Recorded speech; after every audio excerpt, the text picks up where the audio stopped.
Die-hard followers of the channel have heard me say I'm going to make another alien spaceship, but I've never found the right base to build upon. Until now, that is. Feast your eyes on this bad boy, the Incog water gun. I best start scratching this build.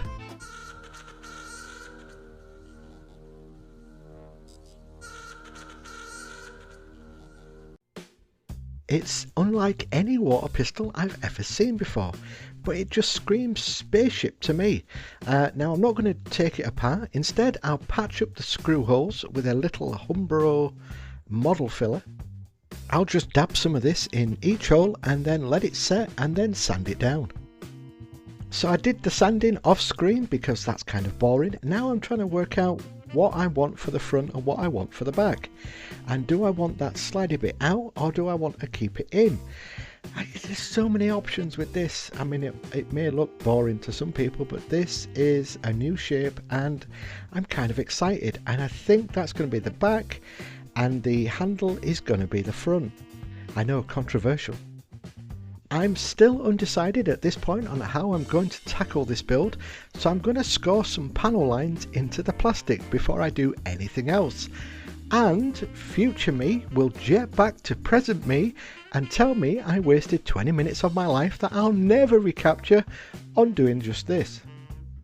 Next came the company name I needed to get rid of. Now I could have sanded it down and inhaled tons of yucky plastic. Instead, I did the easy option, got some plastic card and just glued a strip over it. As we all know, everything has to match, and that includes the other side of the water pistol, so more plastic card.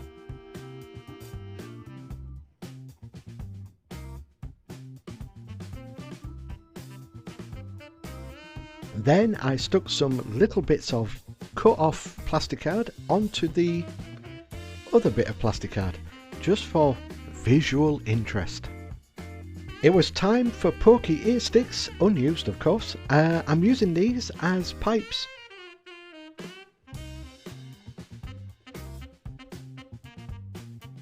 Making a note to myself that everything I do on one side I have to replicate on the other. While I'm holding this, I A. realise it's upside down, a mistake I've done many times before, and B. I'm still unsure which is the front and back.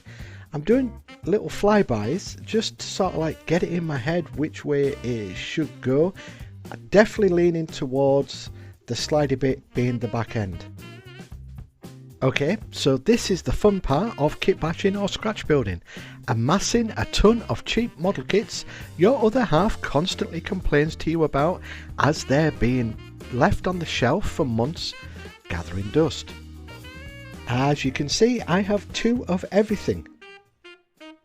And it's time to start gluing plastic to plastic. I figure the spaceship's going to need some sort of weaponry, so I'm going to get these all made up so they've got like shooters on the side of the spaceship. I came up with an ingenious way of the pistol to stand, just use some wheels from a train. And while I'm talking trains, this carriage will be thrown into the mix. I used these hexagon shapes from a package of Greeblies a subscriber sent to me. His name is on screen now. Thank you so much, dude.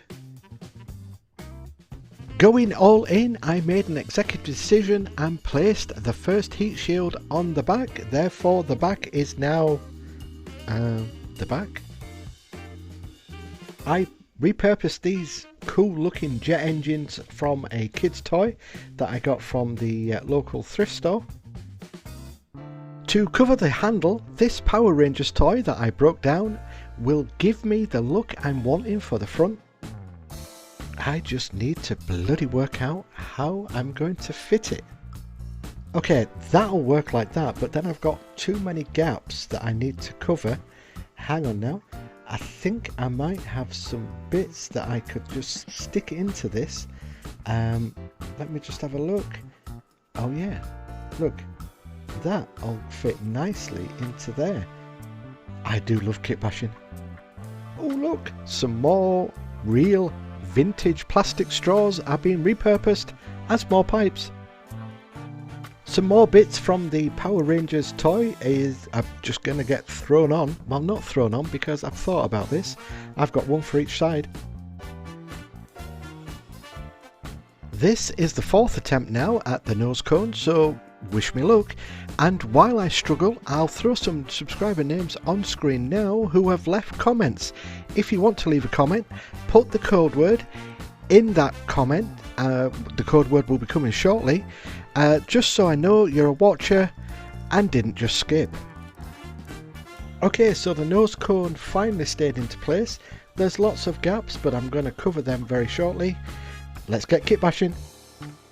And to cover some of those holes, I'm going to use this plastic piping.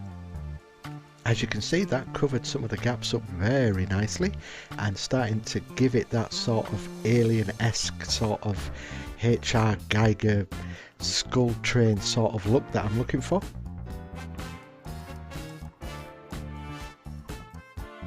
You'll notice I have in my chubby little monkey hand more pokey ear sticks, but these are made of paper, easier to bend than the bamboo ones I used earlier. I want to make it look like ridges all along the handle, A, to cover the fact that it's a handle, and B, I have no other idea how to cover the handle. And the effect, I know it looks kind of wonky at the moment, but I'm starting to see the potential.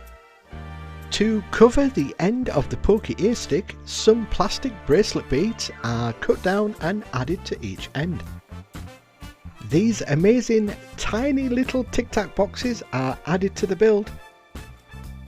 Oh, well, there would be if I'd managed to put them the right way around. Hang on, I just need to reapply some hot glue and then I'll stick it back down. Off screen. A couple of Kinder eggs, because it reminds me of the alien eggs, is added to cover more gaps. Then 1/2 of a Hubba Bubba container is glued down. And because you've been patient, here's the code word, Hudson. Also, please like and subscribe to the channel. Thank you. More bits from the Power Rangers toy are going to get added, as well as the tank bits that I did at the start. It's the shooters. Now don't forget, while I'm only showing you one side, I'm actually turning it around and replicating it on the other side. I didn't think that you'd be interested in me swapping it over every time I put a piece of plastic on the ship. Anyhow, let's move on. I have 2 more of these tiny little Tic Tac boxes that are just too cool for school that I'm going to add to the build. This is aquarium piping, so I've been told that I'm going to start trying to connect certain bits to other bits. And then to save your sanity and mine, here is the finished bit that took ages, and yes, I'm going to say it took well over a month for me to go back and forth during different builds. But this is the finished bit with all the sort of ribbing and that sort of stuff.